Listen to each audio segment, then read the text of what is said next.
Bismillahirrahmanirrahim. Assalamualaikum warahmatullahi wabarakatuh. Kami dari kelompok 8, kami akan mempresentasikan mata kuliah Manajemen Pendidikan dengan tema Manajemen Keuangan Pendidikan. Silakan ditonton teman-teman. Baik, di sini saya akan menjelaskan materi tentang konsep manajemen keuangan pendidikan. Yang pertama itu ada pengertian manajemen keuangan pendidikan. Pada dasarnya, manajemen keuangan itu terdiri dari dua unsur. Yang pertama yaitu manajemen dan yang kedua yaitu keuangan. Pengertian dari manajemen itu sendiri adalah proses perencanaan, pengorganisasian, pelaksanaan, dan pengontrolan sumber daya organisasi untuk mencapai tujuan organisasi secara efisien dan efektif. Sedangkan keuangan itu sendiri adalah ilmu dalam mengelola uang yang mempengaruhi kehidupan setiap orang dalam sebuah organisasi. Manajemen keuangan pendidikan merupakan kegiatan pengurusan atau ketatausahaan keuangan meliputi perencanaan, pencatatan, pelaksanaan, pertanggungjawaban, dan pelaporan. Manajemen keuangan pendidikan dapat dimaknai sebagai rangkaian aktivitas yang terdiri dari perencanaan, pembukuan, pembelanjaan, pengawasan, dan pertanggungjawaban keuangan sekolah. Selanjutnya yaitu dasar manajemen keuangan pendidikan. Dalam dasar manajemen keuangan pendidikan, menurut pendapat Mulyono dalam bukunya, ialah pendidikan merupakan sumber kunci pembangunan ekonomi dan sekaligus sebagai outcome dalam proses pembangunan. Biaya pendidikan merupakan komponen masukan instrumental yang sangat penting dalam penyelenggaraan pendidikan. Hampir tidak ada upaya pendidikan yang dapat mengabaikan peranan biaya ini, sehingga dapat dikatakan bahwa tanpa biaya, maka proses pendidikan tidak akan berjalan. Allah Subhanahu wa Ta'ala menjelaskan dalam Al-Quran surat Al-Mujadilah ayat 12-13. Dalam surat ini memberikan gambaran tentang konsep pembiayaan pendidikan dalam Islam. Dalam ayat ini memberikan pelajaran bahwa pendidikan itu tidak gratis. Selanjutnya yaitu prinsip manajemen keuangan pendidikan. Yang pertama itu ada dalam Undang-Undang Nomor 20 Tahun 2003 Pasal 48 menyatakan bahwa pengelolaan dana pendidikan berdasarkan pada prinsip keadilan, prinsip efisiensi, prinsip transparansi, dan akuntabilitas publik. Di samping itu, prinsip efektivitas juga perlu mendapat penekanan. Selanjutnya itu prinsip pengelolaan keuangan di sekolah, di mana penggunaan keuangan didasarkan pada prinsip-prinsip yang pertama, hemat tidak mewah, efisien dan sesuai dengan kebutuhan teknis yang telah diisyaratkan. Yang kedua yaitu terarah dan terkendali sesuai dengan rencana, program, atau kegiatan. Yang ketiga yaitu keharusan penggunaan kemampuan.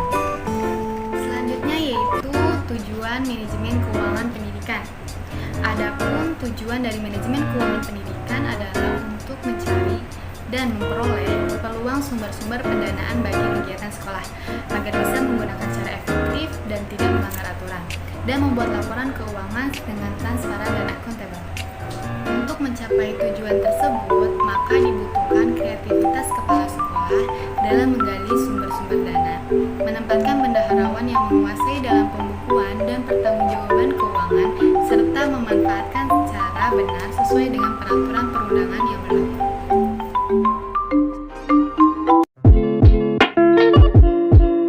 Saya Nur Komaria. Di sini saya akan menjelaskan materi tentang penganggaran.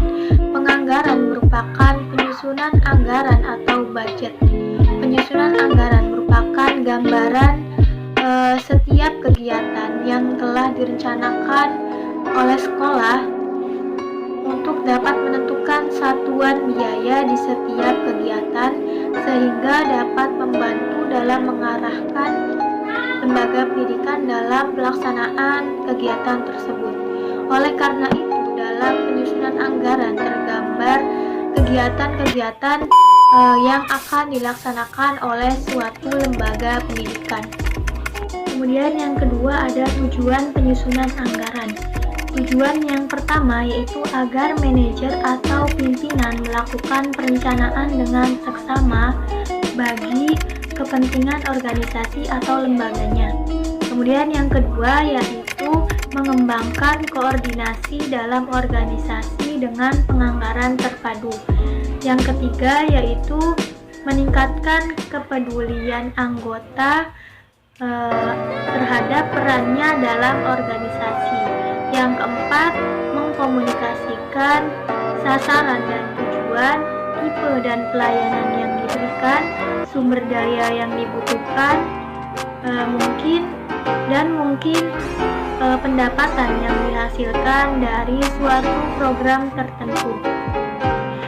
Yang kelima yaitu mengendalikan keuangan dalam organisasi.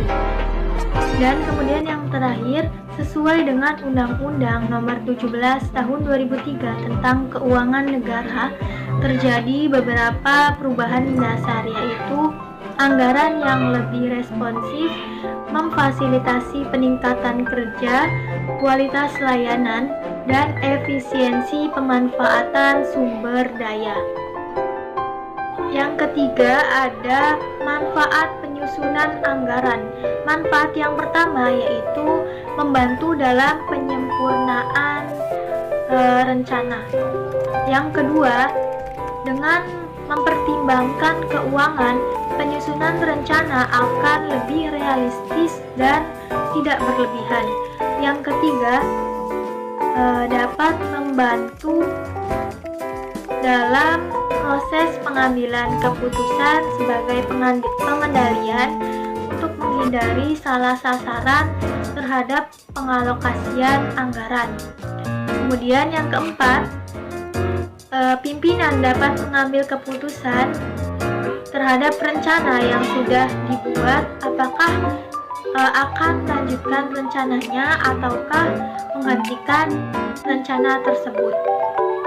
Yang keempat yaitu ada fungsi penyusunan anggaran. Fungsi penyusunan anggaran yang pertama yaitu sebagai perencanaan.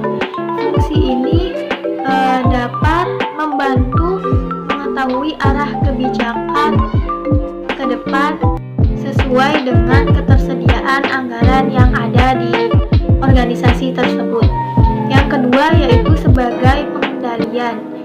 Fungsi ini dapat menghindari pengeluaran uang secara berlebihan dan menghindari pengeluaran uang yang seharusnya tidak dikeluarkan.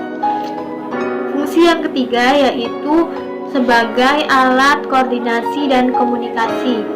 Dokumen anggaran dapat mendeteksi dan mengkoordinir tugas apa saja yang harus dilakukan oleh setiap unit kerja. Yang keempat yaitu sebagai alat penilaian kinerja. Fungsi ini dapat dijadikan barometer setiap anggota organisasi apakah telah melakukan pekerjaannya sesuai dengan target dan sasaran ataukah belum. Kemudian fungsi yang kelima yaitu sebagai alat efisiensi dan motivasi. Suatu anggaran hendaknya tidak terlalu rendah dan juga tidak terlalu tinggi, sehingga tidak sulit untuk dibelanjakan atau digunakan. Hal ini dapat dijadikan sebagai motivasi para pegawai dalam bekerja agar sesuai dengan anggaran yang sudah ditetapkan.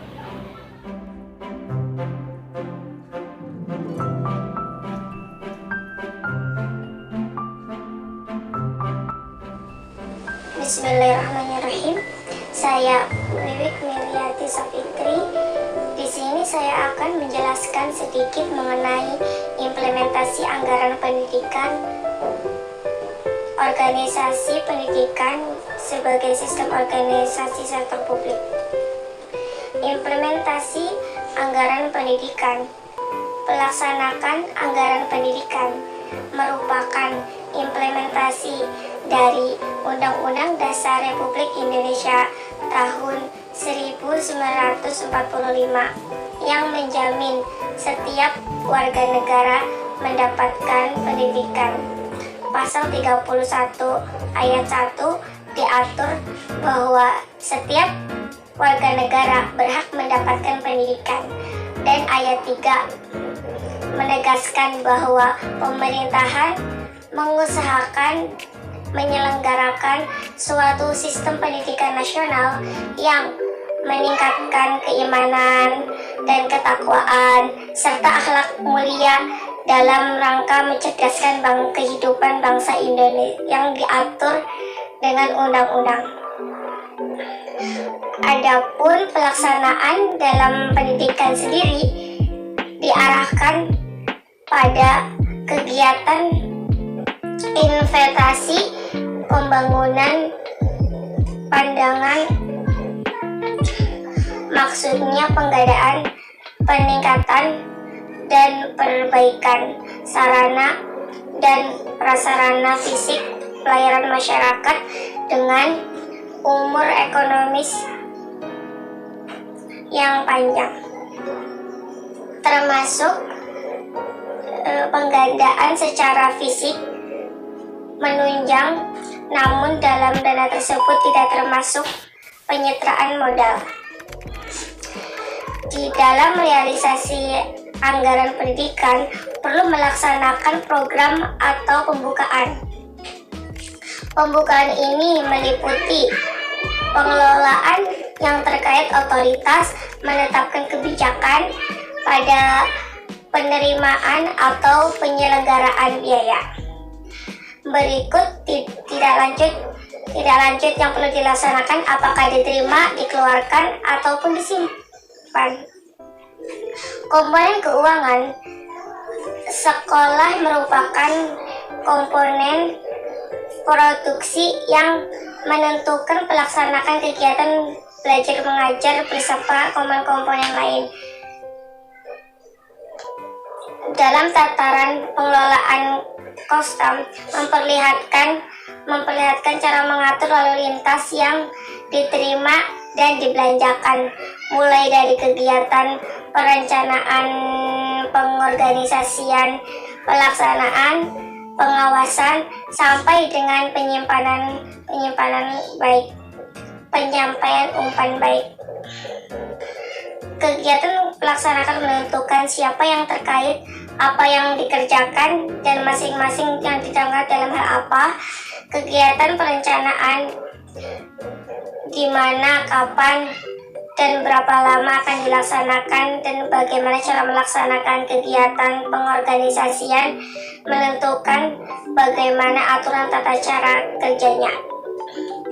Kegiatan pengawasan dan pemeriksaan mengatur kriterianya, bagaimana cara melakukannya, dan akan dilakukan oleh siapa. Kegiatan umpan balik merumuskan kesimpulan dan sarana-sarana untuk berkesinambungan terselenggara manajemen operasional sekolah. Anggaran biaya pendidikan terdiri dari dua sisi yang berkaitan sama lainnya, yaitu sisi anggaran pemerintah dan anggaran pengeluaran untuk mencapai tujuan pendidikan. Anggaran pemerintahan adalah mendapatkan diperoleh setiap tahun oleh sekolah dari berbagai sumber resmi dan diterima secara teratur. Sedangkan anggaran dasar pengeluaran adalah jumlah uang yang dibelanjakan setiap tahun untuk kebutuhan pelaksanaan pendidikan sekolah.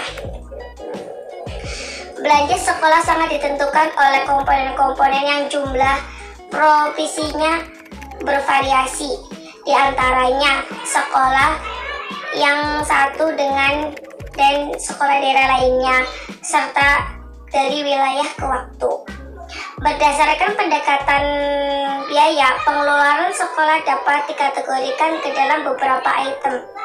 Pengeluaran itu pengeluaran untuk pelaksanaan pelajaran, pengeluaran untuk tata usaha sekolah, pemeliharaan dan sarana prasarana, kesejahteraan pegawai dan administrasi, pembagian teknis dan edukatif, dan pendataan. Oleh karena itu, biaya satuan itu diperoleh memperhitungkan jumlah murid jumlah sekolah masing-masing. Maka ukuran biaya satuan dianggap standar dan dapat dibandingkan antara sekolah satu dengan sekolah lainnya. Dengan menganalisis biaya satu, memungkinkan untuk mengetahui efisien dan penggunaan sumber-sumber di sekolah, kegunaan dan investasi pendidikan, dan pemerintahan pengeluaran masyarakat juga memerintahkan untuk pendidikan. Di samping itu juga dapat menilai bagaimana alternatif kebijakan dalam upaya perbaikan atau peningkatan sistem pendidikan.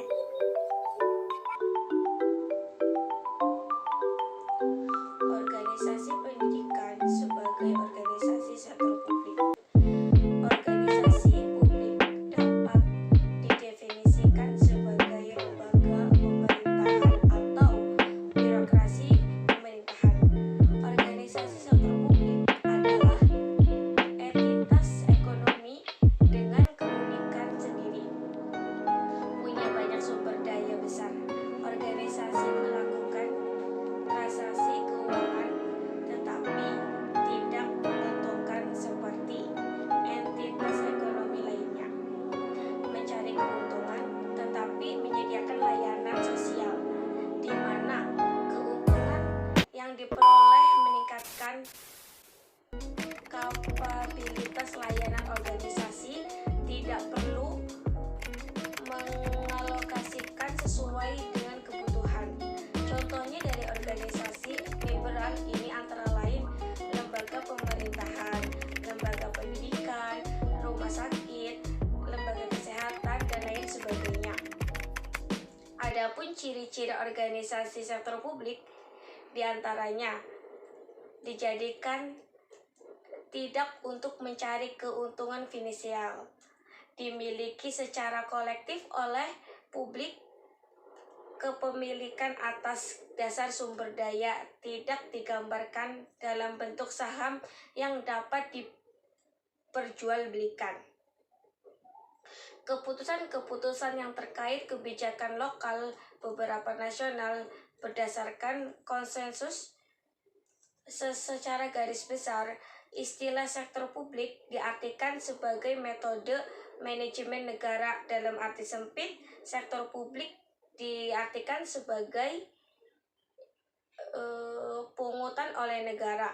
Sektor publik secara umum dapat dipahami sebagai segala sesuatu yang berhubungan dengan kepemimpinan umum dan penyediaan barang atau jasa kepada publik.